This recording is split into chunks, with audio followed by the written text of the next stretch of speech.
위헌 위법한 비상계엄 선포의 핵심인 윤석열 대통령과 김용현 전 국방부 장관. 김 전 장관이 체포된 지 46일 만에 서로 대면한 셈인데 심판정에 따로 가림막은 설치되지 않았습니다. 두 사람은 처음엔 눈도 마주치지 않았지만 신문이 시작되면서 기류가 달라졌습니다. 김 전 장관은 손가락까지 꼽아가며 윤 대통령은 거대 야당이 방탄, 탄핵, 특검, 오직 세 가지에 매몰돼 있는 것을 안타까워했다고 말했습니다. 계엄 전 국무회의 심의를 거쳤다. 계엄군에게 실타는 지급하지 않았다는 등 윤 대통령 주장과 똑같은 증언이 이어지자 귀를 기울이던 윤 대통령이 고개를 끄덕거리는 모습도 자주 포착됐습니다. 윤 대통령의 충암고 선배이자 최측근인 김 전 장관은 윤 대통령을 두둔하는 듯한 발언도 내놨습니다. 평소 윤 대통령이 하루 24시간을 거의 국가, 국민, 민생만 생각하시는 분이라며 이런 생각을 하시다 보니 정치 상황이 좀 어려우면 감정도 기복이 올라가시는 경우도 있다고 말했습니다. 직접 신문에 나선 윤 대통령의 질문에도 김 전 장관은 적극적으로 답변했습니다. 또 그 왜 전공이 네. 이걸 제가 왜 집어넣냐 웃으면서 이렇게 얘기를 하니 이것도 막 그런 측면에서 좀 어떤 계고한다는 측면에서 그냥 뒀습니다 해서 저도 그렇습니다. 웃으면서 그냥 놔뒀는데 예. 그 상황은 기억하고 예, 계십니까? 기억합니다. 지금 말씀하시니까 기억납니다.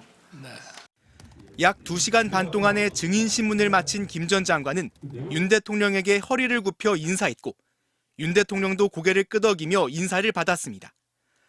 이런 가운데 법원은 김용현 전 장관 측이 낸 보석 청구는 증거 인멸 우려가 있다며 받아들이지 않았습니다. MBC 뉴스 홍익표입니다. 어젯밤 발표된 계엄사령부 포고령 제1호 5항.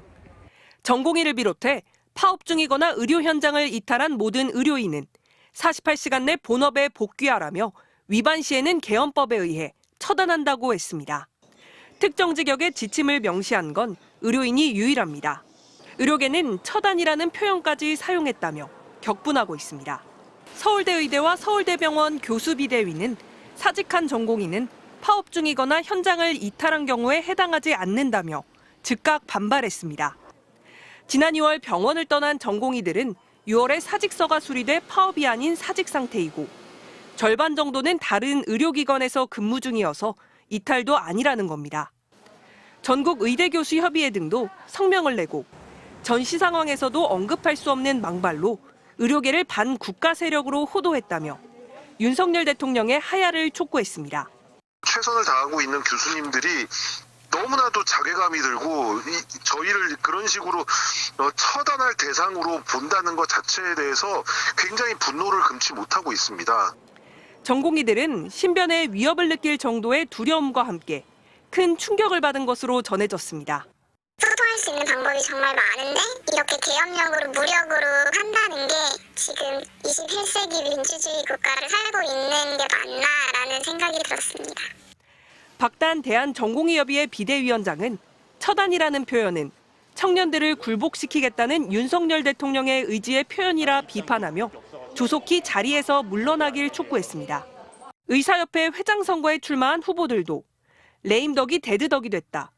대통령의 우격다짐에 따르지 않는다고 처단하겠다는 건 자유민주주의 대한민국이 맞냐며 윤 대통령을 강하게 비판했습니다.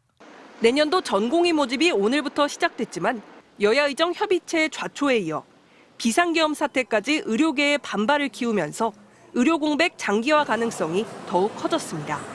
MBC 뉴스 조명아입니다. 포고령 1호엔 국회의 활동과 일체의 정치 활동을 금한다는 내용이 담겼습니다. 입법부 마비를 정당화하는 시도입니다.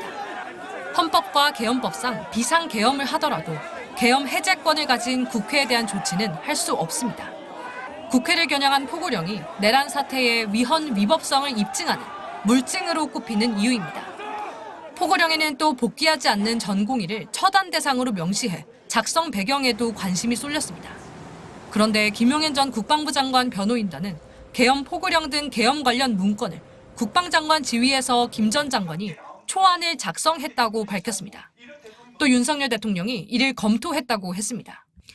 윤 대통령이 위헌 위법투성이 포고령을 보고받고도 그대로 강행했다는 얘기입니다. 자백이거든요. 그 포고령에 분명히 국헌문란의 목적이 바로 드러나 있거든요. 그런 포고령을 자기들이 썼다라고 하면서 내란의 고의가 없었다고 이야기하는 거는 이 나란자를 잘못 이해하고 있는 것 같아요.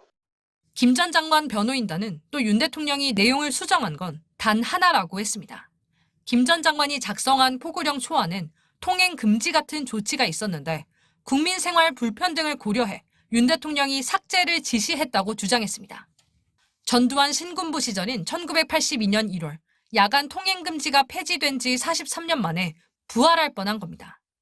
정치인 체포조 운용에 대해선 예방활동이라는 납득하기 어려운 해명도 내놨습니다. 포고령 1호는 정치 활동을 금지하는데 각 당대표 등 주요 당직자는 정치 활동이 예상되는 사람들이라 예방 차원의 체포조였다는 겁니다.